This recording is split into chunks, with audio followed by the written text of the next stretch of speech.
बिस्मिल्लाहिर्रहमानिर्रहीम रब्बी इश्रह ली सदरी वयस्सिर ली अमरी वहलुल उक़्दतम मिन लिसानी यफ़क़हू क़ौली रब्बि ज़िदनी इल्मा। आज हम बात करेंगे हज़रत आदम अलैहिस्सलाम के बेटों हाबील और काबील के बारे में। हज़रत आदम और हज़रत हव्वा जब तक जन्नत में रहे, इनके यहाँ कोई औलाद नहीं थी। जब ज़मीन पर उतरे तो अल्लाह सुब्हाना ताला ने हज़रत आदम को बीबी हव्वा से 40 बच्चे अता किए और हर मर्तबा उनके यहाँ एक बेटा और एक बेटी पैदा होते थे।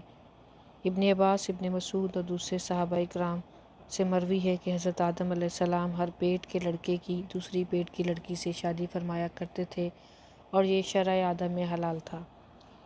तो हाबील ने इसी वजह से इरादा किया कि वो काबील की बहन से शादी करे, लेकिन काबील ने, जो हाबील से बड़ा था और काबील की बहन बहुत खूबसूरत थी, तो काबील ने इरादा किया कि इसको अपनी बहन से शादी करने पर फ़ौक़ियत है। लेकिन हज़रत आदम अलैहिस्सलाम ने शरीयत के मुवाफ़िक़ काबील को हुक्म दिया कि अपनी बहन की शादी हाबील से होने दो, लेकिन इसने इनकार कर दिया। तो हज़रत आदम अलैहिस्सलाम ने दोनों को हुक्म फरमाया कि वो दोनों कुर्बानी करें।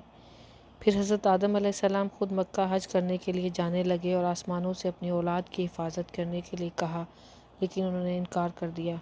फिर ज़मीन और पहाड़ों से हिफाजत तलब की, लेकिन उन्होंने भी इनकार कर दिया। तो बड़े भाई काबील ने इनकी औलाद की हिफाजत का ज़िम्मा लिया। फिर हज़रत आदम अलैहिस्सलाम चले गए तो दोनों ने अल्लाह की राह में कुर्बानी दी। हज़रत आदम अलैहिस्सलाम के दौर में कुर्बानी का तरीका ये था कि जो भी चीज़ अल्लाह की राह में कुर्बान या खैरात की जाती, उसको पहाड़ की चोटी पर रख दिया जाता था और अल्लाह सुब्हाना ताला की तरफ से एक आग भेजी जाती थी जो इसको चीज़ को जला देती थी। इसका मतलब था कि अल्लाह के यहाँ कुर्बानी कबूल हो गई, और अगर वो आग इस चीज़ को नहीं जलाती थी तो इसका मतलब है कि कुर्बानी कबूल नहीं हुई।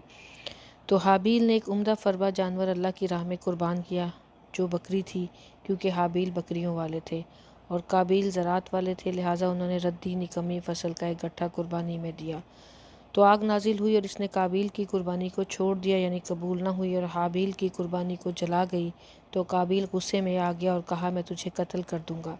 और इसका ज़िक्र अल्लाह सुब्हाना ताला सूरह माइदा में कुछ इस तरीके से करते हैं कि लोगों के सामने आदम अलैहिस्सलाम के दो बेटों का वाक़या बयान कीजिए। जब इन दोनों ने अल्लाह के हजूर अपनी कुर्बानी पेश की तो एक हाबील की कुर्बानी कबूल हो गई और दूसरे काबील की नहीं हुई। वो गुस्से में कहने लगा, मैं तुझे कत्ल करके रहूँगा। हाबील ने कहा, इसमें मेरा क्या कसूर है? हकीकत यह है कि अल्लाह सुब्हाना ताला मुत्तकी लोगों की ही कुर्बानी कबूल फरमाता है। अगर तूने मुझे कत्ल करने के लिए अपना हाथ मेरी तरफ बढ़ाया तो मैं तुझे कत्ल करने के लिए अपना हाथ नहीं उठाऊँगा। मुझे तो अपना रब्बुल आलमीन से डर लगता है। मैं इस बात को तरजीह दूँगा कि तू ही अपने और मेरे गुनाह उठाकर जहन्नुम रसीद हो जाए, क्योंकि ज़ालिमों को ऐसा ही बदला मिलता है।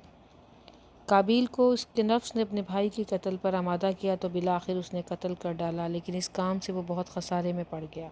बाज़ रिवायात में आता है कि काबील ने पत्थर की एक चट्टान हाबील के सर पर मार कर इसको हलाक किया, जबकि हाबील सोया पड़ा था, और इस तरह काबील ने भाई का सर कुचल डाला। और एक कौल ये भी है कि काबील ने हाबील का गला घोंटा था और इस तरह इसको काटा था जैसे दरिंदे करते हैं, जिससे वो मर गया। काबील ने भाई को कत्ल की धमकी दी तो हाबील ने कहा, फरमाने बारी ताला है कि अगर तू मेरी तरफ कत्ल के लिए इरादे से हाथ बढ़ाएगा तो मैं अपना हाथ तेरे कत्ल के लिए हरगिज़ न बढ़ाऊँगा। बेशक मैं अल्लाह से डरता हूँ। तो हाबील का ये कौल बहुत ही अच्छी अखलाक, वसी ज़र्फ़ और डर व ख़शियत बारी ताला पर दलालत करता है, और इस बात पर भी दलालत करता है कि अपने भाई से बुराई का इरादा ना करें, ख्वाह वो कुछ भी करे। इसी वजह से बुखारी और मुस्लिम में हज़ूर अकरम सल्लल्लाहु अलैहि वसल्लम का फरमान मौजूद है।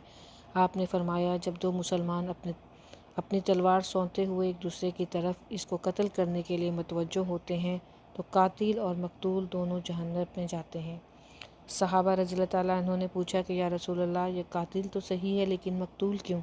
फरमाया, ये भी अपने साथी को कत्ल करने का इरादा रखता है। हज़रत उस्मान बिन अफ़्फ़ान रज़ियल्लाहु ताला अन्हु के ख़िलाफ़ दुश्मनों के फितने में ये कौल नकल किया गया है कि उन्होंने फरमाया कि मैं गवाही देता हूँ कि रसूल अकरम सल्लल्लाहु अलैहि वसल्लम ने फरमाया, अनकरीब एक फ़ितना उठेगा जिसमें बैठे रहने वाला खड़े होने वाले से, और खड़े होने वाला चलने वाले से, और चलने वाला दौड़ने वाले से बेहतर होगा। तो हज़रत साद रज़ियल्लाहु ताला अन्हु ने दरियाफ़्त किया कि अगर मेरे घर में कोई दाखिल होकर मेरी तरफ कत्ल के लिए हाथ बढ़ाए तो फिर क्या ख्याल है? तो आप सल्लल्लाहु अलैहि वसल्लम ने फरमाया, तो इब्ने आदम हाबील की तरह हो जाना। بعض مفسرین نے فرمایا کہ جب قابیل اپنے بھائی کو قتل کر چکا تو 1 سال تک پشت پر اس کو لادے پھرتا رہا، اور دوسرے بعض مفسرین کہتے ہیں کہ 100 سال تک اٹھائے پھرتا رہا اور برابر اسی طرح رہا، یہاں تک کہ اللہ نے 2 کووں کو بھیجا۔ صدی رضی اللہ تعالیٰ عنہ اپنے سند کے ساتھ صحابہ رضی اللہ تعالیٰ عنہ سے روایت کرتے ہیں کہ وہ کوے 2 بھائی تھے، پھر دونوں لڑنے لگے یہاں تک کہ ایک نے دوسرے کو قتل کر دیا۔ پھر وہ قتل کے بعد زمین کی طرف جھکا اور اس کو کھودنے لگا، پھر گڑھے میں کوے کو ڈالا اور اس کو دفن کر دیا اور چھپا دیا۔ تو جب قابیل نے یہ صورتحال دیکھی تو پکار اٹھا، ہائے افسوس، میں اس کوے کی طرح ہونے سے بھی عاجز ہو گیا کہ اپنے بھائی کی لاش کو ہی چھپاتا۔ پھر قابیل نے کوے کی پیروی کرتے ہوئے بھائی کو دفن کر کے چھپا دیا۔ اللہ کا فرمان یہ ہے کہ پس اللہ نے ایک کوے کو بھیجا اور وہ زمین کو کریدنے لگا تاکہ اس قابیل کو دکھائے کہ وہ کیسے اپنے بھائی کی لاش۔ تو قابیل نے کہا کہ ہائے افسوس، میں تو اس کوے کی طرح ہونے سے بھی رہ گیا کہ اپنے بھائی کی لاش کو ہی چھپا لوں۔ پھر وہ پشیمان ہوا۔ اس سے یہ بات ثابت ہوتی ہے کہ گناہ کی سب سے پہلی سزا یہ ہوتی ہے کہ اللہ سبحانہ تعالیٰ انسان سے اس کی عقل ہی چھین لیتا ہے کہ وہ کیا کرے اور کیا نہ کرے۔ اس لیے اللہ سبحانہ تعالیٰ نے ہمیں قرآن حکیم میں حکم دیا ہے کہ فَلَا يُسْرِفُ الْقَتْلَ إِنَّهُ كَانَ مَنْصُورًا، کہ قتل اللہ کو سخت ناپسند ہے۔ اور رسول اکرم صلی اللہ علیہ وآلہ وسلم نے فرمایا کہ کوئی نفس ظلماً قتل نہیں کیا جاتا مگر آدم علیہ السلام کے پہلے لڑکے پر بھی اس کے خون کا بوجھ ہوتا ہے، اس لیے کہ وہ پہلا شخص تھا جس نے قتل کا طریقہ جاری کیا۔ اس سے یہ بات ثابت ہوتی ہے کہ اگر ہم کسی نیکی کی بنیاد رکھیں گے تو جب جب وہ نیکی زمین پر کی جائے گی ہمیں اس کا اجر و ثواب ملتا رہے گا، اور اگر ہم کسی برائی کی بنیاد زمین پر رکھیں گے تو وہ برائی کا بدلہ بھی ہمیں ملے گا۔ پھر جب حضرت آدم علیہ السلام اور حضرت حوا واپس لوٹے اور انہوں نے اپنے بیٹوں کو تلاش کیا اور وہ ان کو نہ ملے، اور کچھ دنوں کے بعد حضرت آدم اور حضرت حوا کو اس بات کا علم ہو گیا کہ قابیل نے حابیل کو قتل کر دیا ہے، اس پر قابیل اپنی بہن کو لے کر فرار ہو گیا اور بہت دور جا کر ایک وادی میں آباد ہو۔ بعض مفسرین کے مطابق یہ سرزمین نود نامی جگہ پر رہائش پذیر ہوا جو عدن شہر کے مشرق میں واقع ہے، اور وہاں کے لوگ نود کونین کے نام سے یاد کرتے ہیں۔ تو وہاں قابیل کے ہاں ایک لڑکا خنوخ پیدا ہوا، اور خنوخ سے اندریا پیدا ہوا، اور اندریا سے مہاویل پیدا ہوا، اور مہاویل سے متواشیل پیدا ہوا، اور پھر اس متواشیل نے 2 عورتوں سے شادی کی، ادا اور سلا۔